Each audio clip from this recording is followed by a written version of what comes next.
গত কয়েকদিন ধরে পারস্য উপসাগরের অতল গহ্বরে এমন কিছু ঘটছে যা শুনলে যে কেউ চমকে যাবে।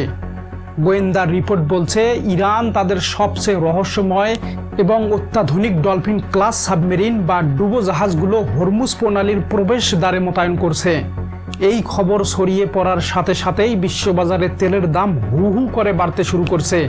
আজ আমাদের বিশেষ প্রতিবেদনে আমরা উন্মোচন করব কেন এই হরমুজ প্রণালী নিয়ে সারা বিশ্ব এতটা আতঙ্কিত, আর ইরানের এই ডলফিন সাবমেরিনগুলো আসলে কতটা শক্তিশালী।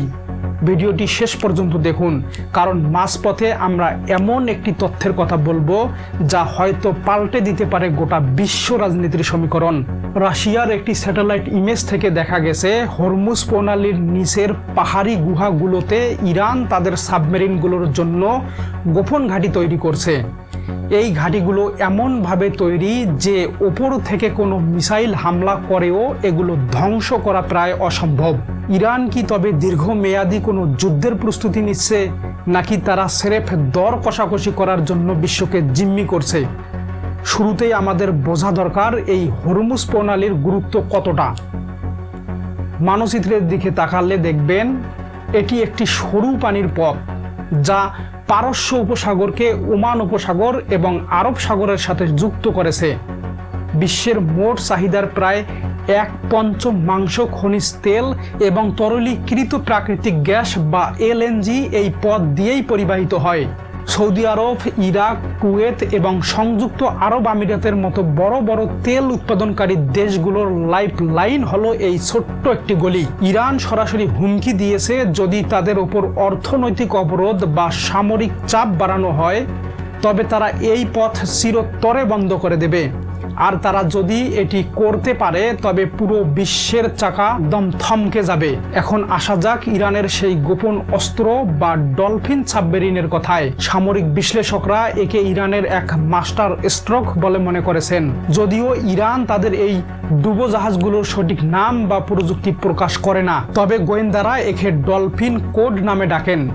এই সাবমেরিনগুলো আকারে ছোট কিন্তু অত্যন্ত ভয়ঙ্কর। এগুলো পারস্য উপসাগরের অগভীর পানিতে খুব সহজেই লুকিয়ে থাকতে পারে এবং যে কোনো বিশাল মার্কিন রণতরীকে মাত্র একটি টর্পেডো দিয়েই ডুবিয়ে দেওয়ার ক্ষমতা রাখে।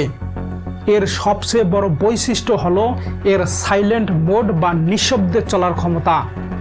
এটি পানির নিচে এমনভাবে অবস্থান নেয় যে অত্যাধুনিক সোনার বা রাডারও একে শনাক্ত করতে হিমশিম খায়।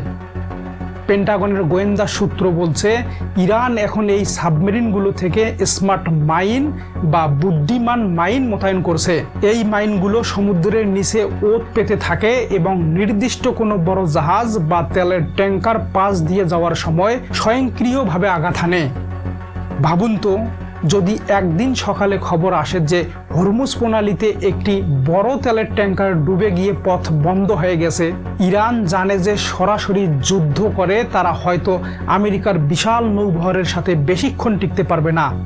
তাই তারা বেছে নিয়েছে এই অ্যাসিমেট্রিক ওয়ারফেয়ার বা অসম যুদ্ধের কৌশল, অর্থাৎ শত্রুকে সরাসরি আক্রমণ না করে তাদের সবচেয়ে দুর্বল জায়গায় আঘাত করা। আর আমেরিকার সবচেয়ে দুর্বল জায়গা হলো তাদের অর্থনীতি এবং জ্বালানি নির্ভরতা। ইরান এই ডলফিন সাবমেরিনগুলো মোতায়েন করে আমেরিকাকে পরিষ্কার বার্তা দিচ্ছে, তোমরা যদি আমাদের তেল রপ্তানি কোনোভাবেই বন্ধ করো তবে আমরা পুরো বিশ্বের তেল সরবরাহ বন্ধ করে দেব। এদিকে ওয়াশিংটন এবং তাদের মিত্ররা কিন্তু বসে নেই। মার্কিন পঞ্চম নৌবহর বা ফিফথ ফ্লিট ইতিমধ্যেই এই এলাকায় তাদের টহল বাড়িয়েছে। কিন্তু সমস্যা হলো এই সরু প্রণালীতে বড় জাহাজগুলোর চলাফেরা করা খুবই ঝুঁকিপূর্ণ। ইরানের হাজার হাজার ছোট স্পিড বোট এবং এই অদৃশ্য সাবমেরিনগুলোর আক্রমণ ঠেকানো সমুদ্রের মাঝে খড়ের গাদায় সুই গোজার মতো কঠিন কাজ। বিশ্লেষকরা বলেছেন ইরান এখন শুধু একটি দেশ নয়, তারা এখন একটি আঞ্চলিক শক্তিতে পরিণত হয়েছে যাদের হাতে আছে অত্যাধুনিক মিসাইল এবং ড্রোন প্রযুক্তি। বিশ্বের বড় বড় অর্থনীতিবিদরা এখন প্রহর গুনছেন, যদি সত্যি হরমুজ প্রণালী একদিনের জন্য বন্ধ হয়ে যায় তবে পৃথিবীর অর্থনীতির চাকা থমকে যাবে। বিশ্বে অর্থনীতিতে প্রতিদিন প্রায় $10 বিলিয়ন ক্ষতি হবে। তেলের দাম প্রতি ব্যারেলে $200 ছাড়িয়ে যেতে পারে। আর এর সবচেয়ে বড় ভুক্তভোগী হবে আমাদের মতো উন্নয়নশীল দেশগুলো। দ্রব্যমূল্যের ঊর্ধ্বগতিতে নাবিশ্বাস উঠবে সাধারণ মানুষের। ইরান কি সত্যি এমন কোনো আত্মঘাতী পদক্ষেপ নেবে, নাকি শেষ পর্যন্ত কূটনীতির মাধ্যমে কোনো সমাধান আসবে?